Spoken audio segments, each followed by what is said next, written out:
Hello guys, good morning. Dito tayo guys sa hotel. Dito sa Edmonton, ayan, madilim yung kapaligiran.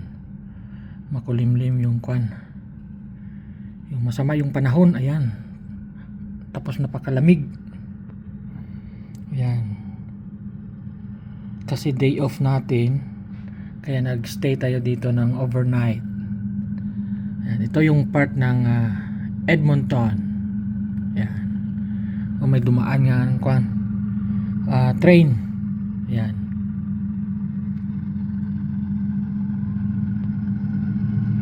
Ayan yung engine.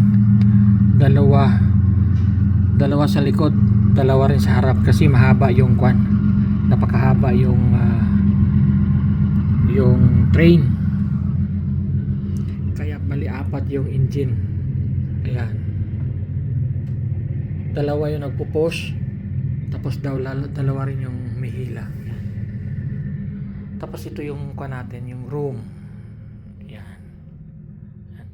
Nagkuhan ako ng noodles. Ayan, cup noodles. Ayan, ito yung room nila. Ayan. Maganda rin. Ayan. Ito yung room. Ayan. Tapos maya kunti lalabas na ako kasi yung bus ko papuntang Saskatoon alauna, so gabi pa ako darating sa kwan, sa Prince Albert. Mga kwan siguro mga alas 10 na gabi kasi 8:30 darating yung kwan alas 8:30 kami darating sa kwan sa Saskatoon downtown, tapos biyahe pa kami ng Prince Albert, Saskatoon to Prince Albert, so 1.5 hour, so mga alas 10 ng gabi. Yun, nakakapagod sa kwan,